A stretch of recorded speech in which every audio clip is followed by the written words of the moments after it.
The Signal Oil Program, The Whistler.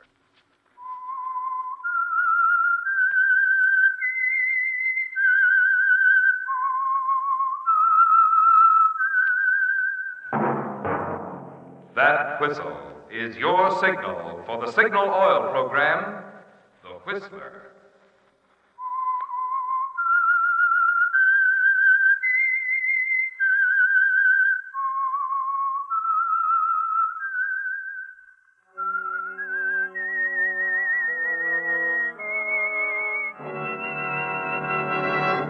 I am the Whistler, and I know many things, for I walk by night. I know many strange tales hidden in the hearts of men and women who have stepped into the shadows. Yes, I know the nameless terrors of which they dare not speak. Yes, friends, it's time for the Signal Oil Program, The Whistler. Rated tops in popularity for a longer period of time than any other West Coast program in radio history. And Signal gasoline is tops, too, tops in quality. It takes extra quality, you know, to give you extra mileage. And Signal is the famous Go Farther gasoline. So look for the Signal Circle sign in yellow and black that identifies friendly dealer-owned Signal stations from Canada to Mexico. And now the Whistler's strange story. The Lovely Look.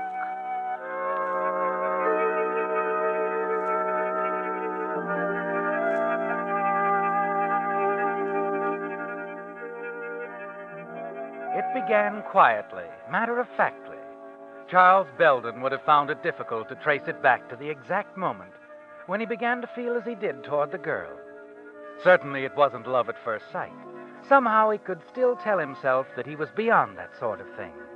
That as a respectable married man and the competent manager of the London importing firm, founded by his wife's father, he'd accomplished a certain reputation. But he did remember the first time they met, some of the words they spoke, the way she looked at him. It was a Sunday morning, cold, unpleasant, the familiar half-fog shrouding the house. He'd gone outside, he didn't know why, to sniff the damp sea air and speculate on the weather. Or perhaps because there was as much companionship in loneliness as in listening to Helen. After 9 years, Helen was so very predictable. Near the front gate, the fog parted momentarily, drew back like a soft gray curtain, and there she was.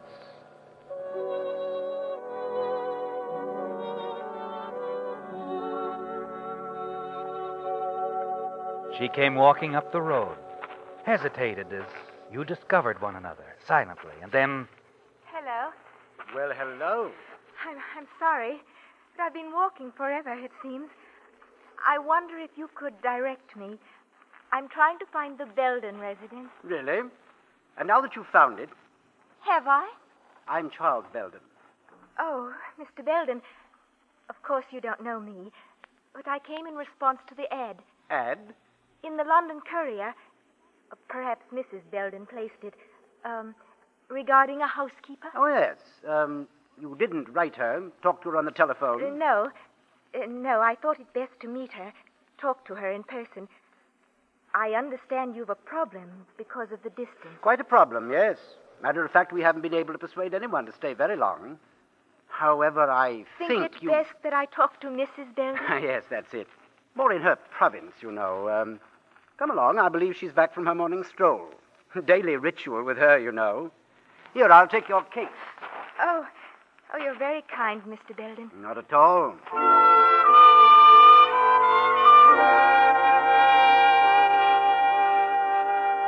It's strange, isn't it, Charles?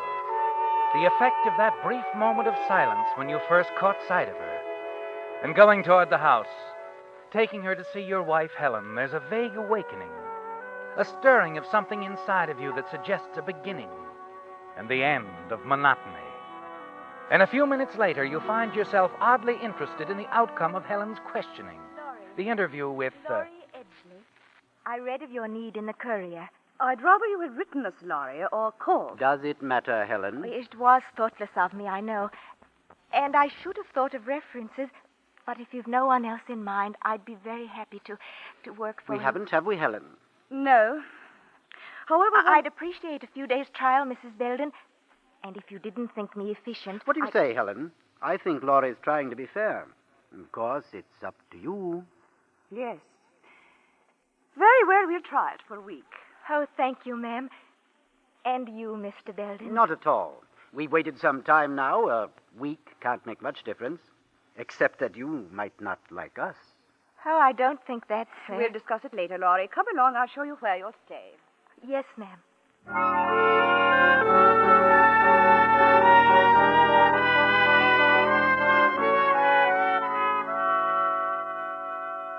The way she looks at you. That's it, isn't it, Charles? Laurie's gentle, lovely look. It lingers in your mind, fading in and out of focus as you think about it and consider its meaning. Somehow it's more than a grateful glance, Charles. You're certain of it. And it remains with you in the days that follow, in the long drive to London and the dull hours at the office. What have we decided on the shipment of Cloy's name, Mr. Belden? Being held at the Southampton warehouse, you know. Mr. Belden. Yes, Laurie?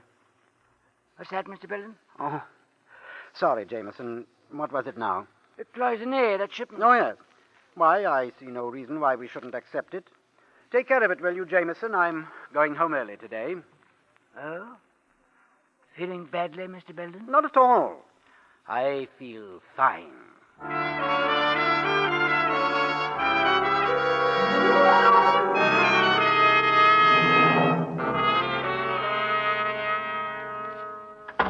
Charles, in here. What is it, Helen? Close the door.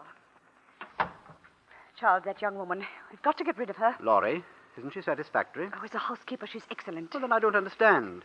It happened early this afternoon.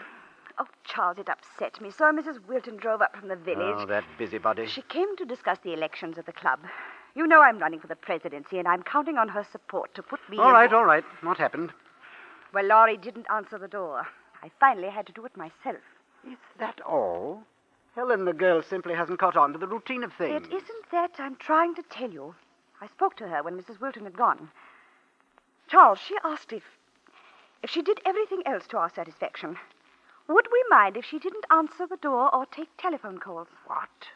Exactly my reaction.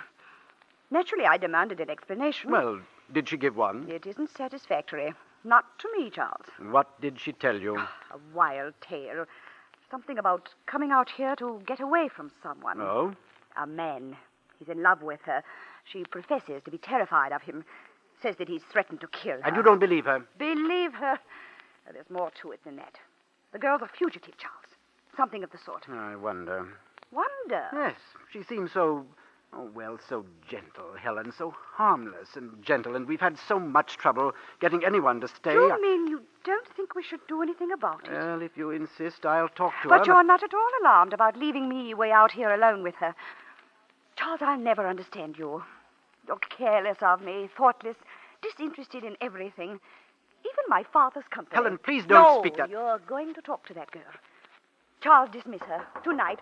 She just doesn't seem... Oh, I'm sorry. It's all right, Laurie. Come in. I'm going to bed, Charles. Good night. Good night, Mrs. Belden. Laurie. Yes, Mr. Belden. Laurie, we've just been talking, and Yes. Mrs. Belden, told me how well you did your work today, and it's all right, Laurie. I'll get that. You don't have to answer the phones or the front door, ever. And you're going to be all right. Right here. Oh, thank you, Mr. Belden. Thank you very much.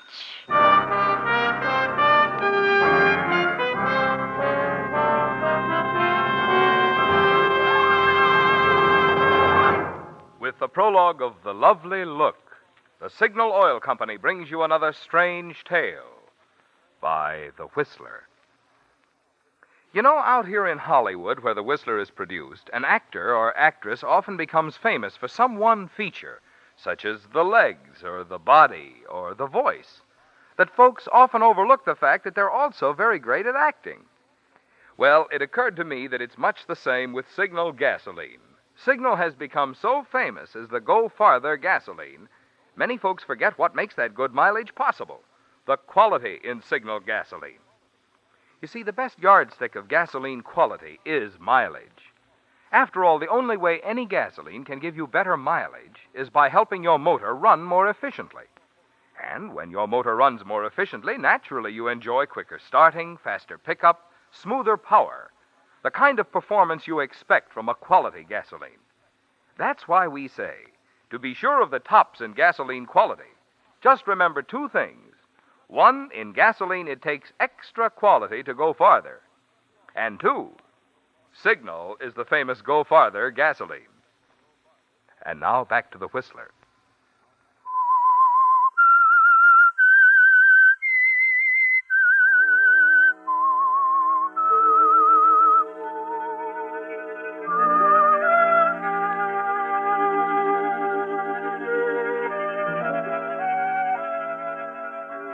You couldn't dismiss her, could you, Charles?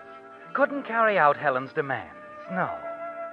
Because everything she'd said, all her complaints, demands, were swept away when Laurie looked at you. Her soft eyes wide and pleading, and somehow you found the strength to stand up for her, and later to stand up to Helen, as you knew you must. You said a week, Helen. Surely you can give the girl that much time. I can't understand why you're so interested in a servant, Charles. She's not exactly a servant. She needs help, I tell you. Something or someone to cling to. And since we need her, why not give her a chance? You managed to convince Helen, didn't you? Temporarily win her over to your way of thinking, and Laurie stays on.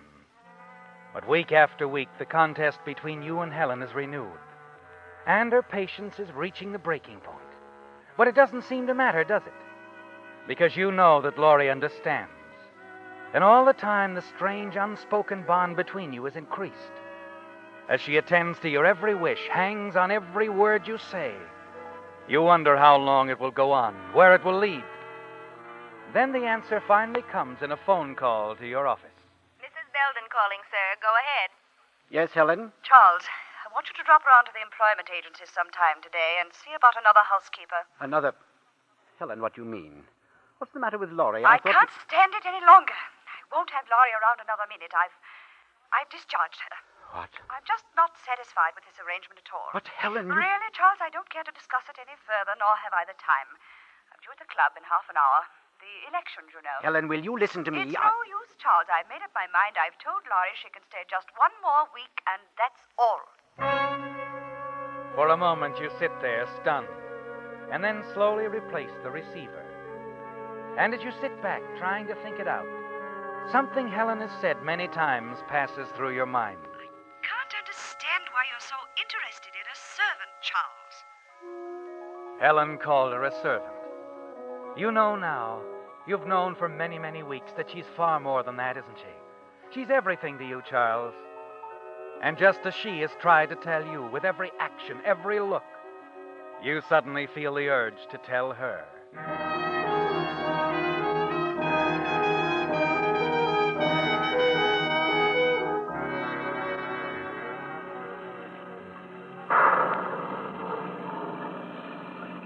An hour later, you're racing across the English countryside, the rain driving against you as the car swerves perilously along the narrow cliff road.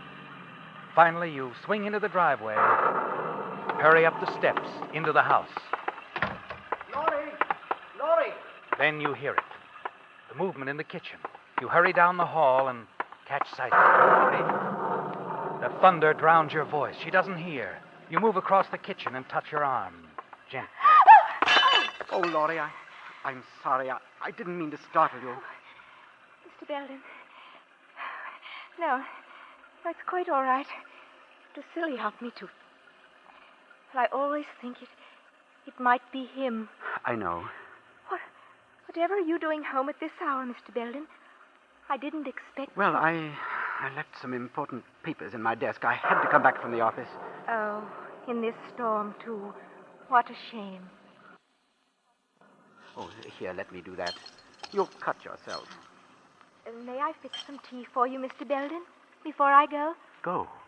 You're going out in this weather. Oh, it'll be clearing soon. And this is my day off, you know. Oh, yes, of course. I thought I'd go down to the village. I have some things to buy. Laurie, don't go. What? I mean, The village road. It's terribly slippery in the rain. On the way here, my car skidded, almost went over the cliffs. Oh, how awful. You could have been killed. Would you have cared, Laurie? Why, of course, Mr. Belden. You've been so kind to me. Laurie, listen to me. You can't go away. You mustn't. But Mrs. Belden said... Oh, she's quick-tempered. She says a lot of things she doesn't really mean. Besides, I can't let you go. Well, I suppose I could stay until you got someone else. That isn't what I mean, Laurie. Well, I know I'm handling this rather badly. I don't quite know how to say it. You see, I've never really been in love before. In love? Don't you understand? Please. I want to marry you, Laurie. But you are married. Laurie, I'll change all that, and when I'm free... Please, Mr. Belden, you mustn't talk that way. I had to let you know how I felt. And now that you do, well, I don't expect an answer right away. I hope you'll want to think about it a little. I think I'd better go now, Mr. Belden. It's all right, Laurie. But you will think it over, won't you?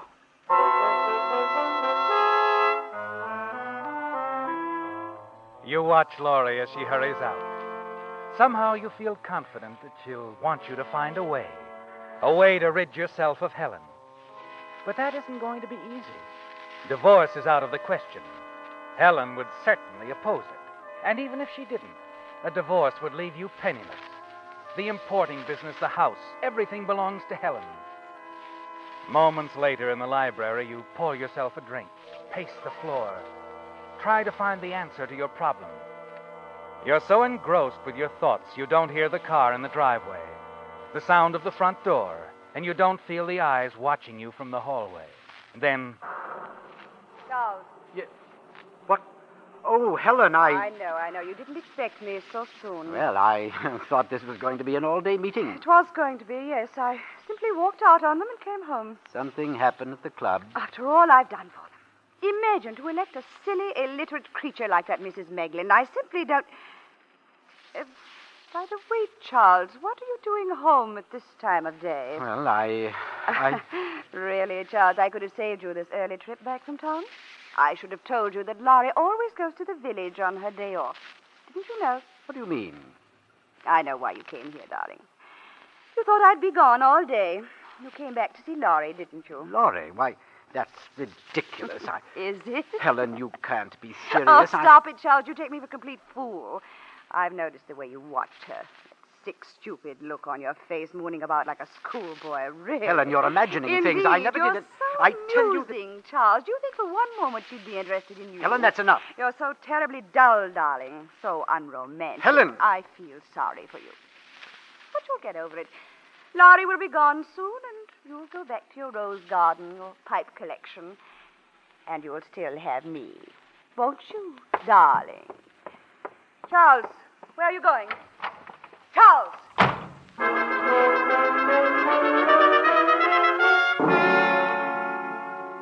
As you hurry out of the house to your car, the rage within you gradually subsides.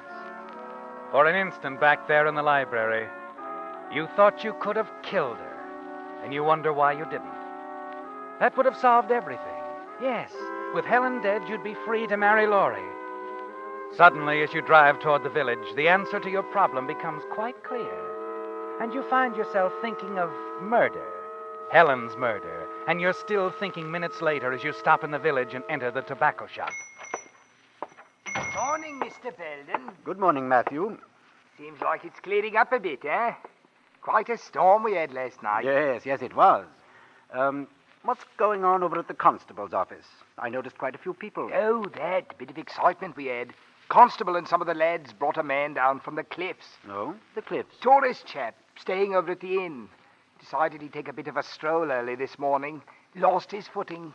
Good thing for him he wasn't killed. I see. What'll it be, Mr. Belden? Same as usual, Matthew. Small tin. Righto. Lucky chap, that one. Dropped some 15, 20 feet down to a ledge, he did. Only thing stopped him from going all the way. Bruised him up a bit, hurt his leg, about all. He was lucky, all right. There you are, Mr. Belden.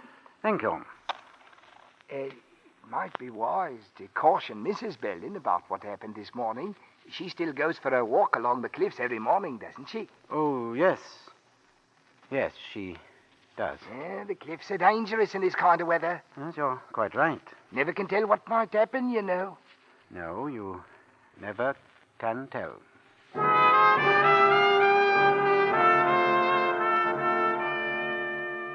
That's it, isn't it, Charles? An accident on the cliffs, and you'll be free. The villagers all know of Helen's daily walks along the cliffs. Know how dangerous the cliffs can be during the rainy season. It's perfect, isn't it? Yes. And you have the rest of the day to think it over, to make your plans. Late that evening, when you return to the house, Helen is already retired, and you hurry to find Laurie. You've got to know what her answer is before you make your next move. You can't wait, can you? You want to get it over with as quickly as possible. As you step into the half-darkened library, you see Laurie standing by the window, staring out into the garden, her back toward you. You approach within a few feet of her. Laurie, don't turn round. Don't say anything. Just listen to me. I've found a way to be free of Helen. But first I've got to know how you feel. I've got to know if you want me to go ahead with it. Now, listen, Laurie. This is very important. You'll not be implicated. You don't have to answer me. You don't have to say a thing, Laurie, unless you want to stop me. Shall I go ahead with it? All right, darling. I'll do it.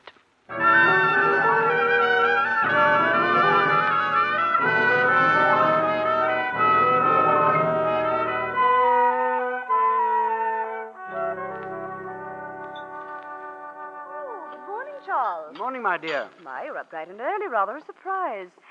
We haven't had breakfast together in ages. Yes, I wanted to catch you before you left the house. You are going for a walk this morning? I thought I would. The rain has stopped. But why'd you ask? Helen, well, it might sound odd to you. Helen, early in our marriage, we used to go for walks together. It seemed to me that we were able to talk out so many things. That's true, Charles, but... I was wondering, couldn't I walk along with you now, this morning? Why, of course, Charles. But what about the office? Don't you have Oh, it can wait, Helen. We're more important. Yes. Yes, we are. Charles, I'd enjoy having you go with me. We'll walk along the cliffs, like we did before. I'll get my coat. And, Charles... Yes? I'm glad you thought of this. Good. I think it'll settle a lot of things, Helen, for both of us.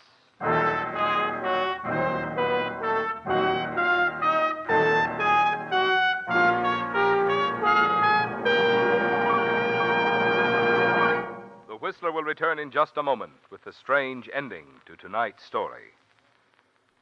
Meantime, since this coming Thursday is Thanksgiving Day, I want to say for Signal Oil Company and the almost 2,000 Signal dealers who serve the 6 Pacific Coast states from Canada to Mexico, we hope that your Thanksgiving will be filled to overflowing, not only with good food, but also with good health and good cheer.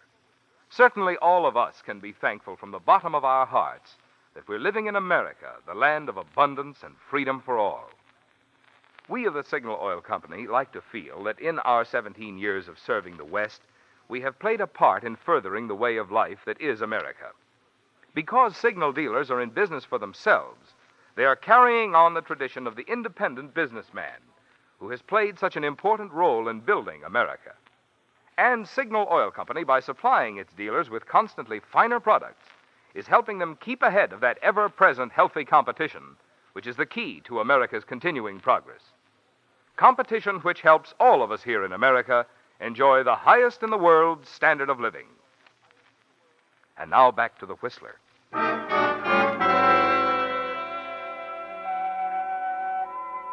It's all over now, isn't it, Charles? The walk you took along the cliffs with Helen was the last one you'll ever have to take with her. And as you turn away from the precipice, the fog moves in around you, and you hurry back along the path toward the house. You're anxious to see Laurie again, talk to her, gain the reassurance that sweeps over you every time she looks at you. There's magic in those moments, isn't there, Charles? An enchantment and beauty that cannot be denied. And after the weeks of waiting, you've settled it finally. and Laurie need never leave the house that will now be yours. Laurie! Laurie! Oh, there you are. Oh, is there something wrong? No, Laurie. It's over. Exactly as I said. Over? It'll seem like an accident, Laurie. I'm sure of it. It's happened to someone from the hotel in the village. They'll think it was the same with Helen. Your wife? Don't you understand, Laurie? Helen's dead. If they come round, just tell them we missed her this morning. Thought she'd gone for a walk. You've killed her. Laurie. No, don't come near me. Don't touch me. Laurie! She turns, hurries away. You take a few steps after her, then stop. It's the shock, isn't it, Charles? You can feel it yourself now. The realization of what you've done. But you'll be all right, and so will Laurie. You wonder if you should go on to the office, give her time to think. And then suddenly you hear the sound of Helen's car from the drive and rush to the window. Laurie, driving toward the village. Good Lord.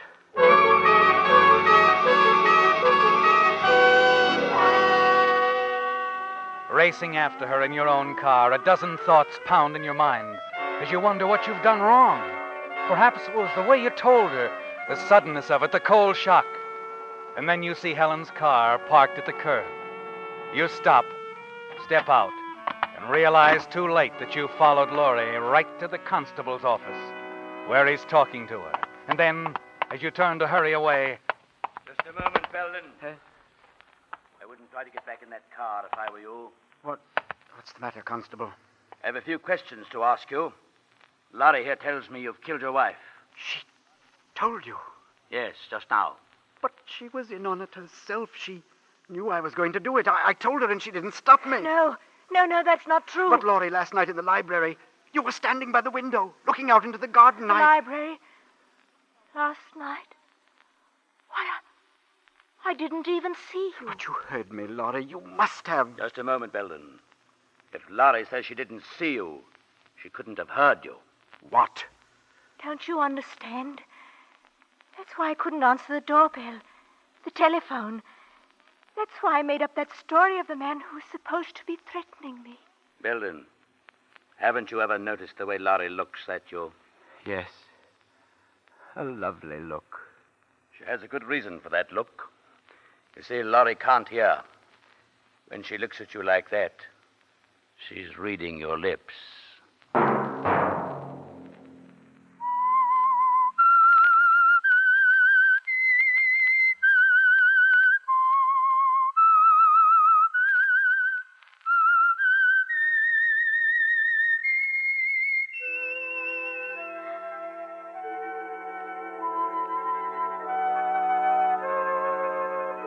Let that whistle be your signal for the Signal Oil program, The Whistler, each Sunday night at this same time. Brought to you by the Signal Oil Company, marketers of Signal gasoline and motor oil, and fine quality automotive accessories. Signal has asked me to remind you, to get the most driving pleasure, drive at sensible speeds, be courteous, and obey traffic regulations. It may save a life, possibly your own.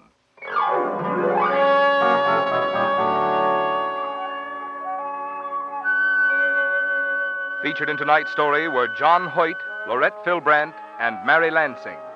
The Whistler was produced by George W. Allen and directed tonight by Sterling Tracy, with story by Mary Ruth Funk and music by Wilbur Hatch, and was transmitted to our troops overseas by the Armed Forces Radio Service. Remember at the same time next Sunday, another strange tale by The Whistler. Marvin Miller speaking. This is CBS, the Columbia Broadcasting System.